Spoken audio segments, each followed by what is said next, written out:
ماذا يعطينا هاد الائمه؟ ماذا شنو كيعطيونا؟ ياكل ويتغوط ويجي يصب لنا نهار الجمعه. هاد المحسنين الله يجازيكم بخير، ما تسمنوش لينا هاد Mohamed الكهنوت. Al-Fayed ou la fin d'un homme perdu.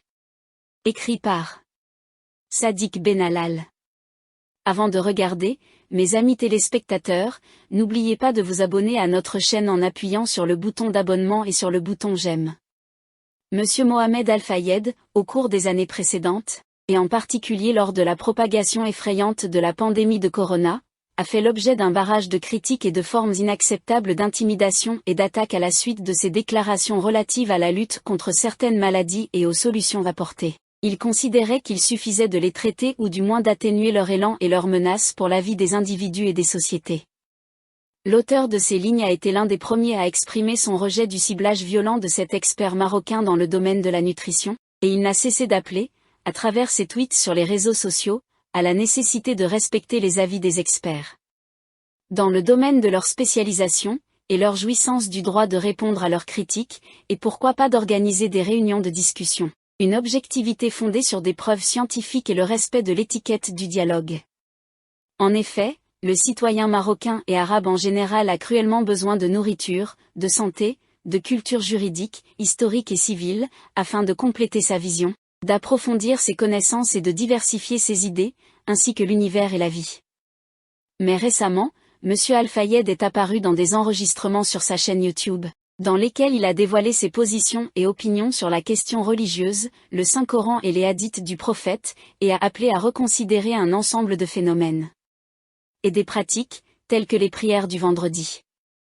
Personnellement, je ne vois aucun obstacle à la réalisation d'une opinion et à l'activation de l'esprit pour élever le niveau de réussite religieuse, politique et sociale, à condition que les exigences de sérieux et de compréhension approfondie des sujets à relire, ainsi que le désir passer d'une situation à une autre situation plus avancée et prospère.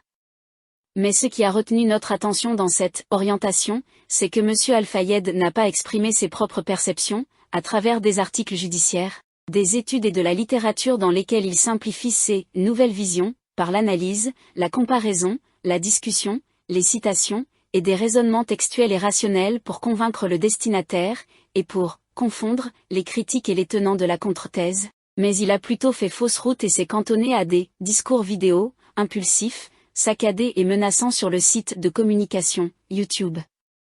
Ce sont des lettres adressées à des juristes religieux, avec lesquels nous sommes parfois d'accord et parfois en désaccord, mais elles sont respectées par le peuple marocain, grâce à leur noble diligence, leur haute moralité et leur amour immense pour leur patrie et les constantes du Saint pays. Si seulement M. Al-Fayed s'était contenté d'attaquer ces juristes éclairés et modérés, avec un matériel épistémologique contraignant et un style civilisé digne de leur stature et de leur image juridique. Au contraire, il avait utilisé un registre linguistique hostile, inadapté à ceux qui appartiennent au cercle de créateurs de connaissances et défenseurs de valeurs. Nous ne sommes pas habitués à cette chute morale sans précédent de la part de nos professeurs seniors, qui ont des projets intellectuels géants.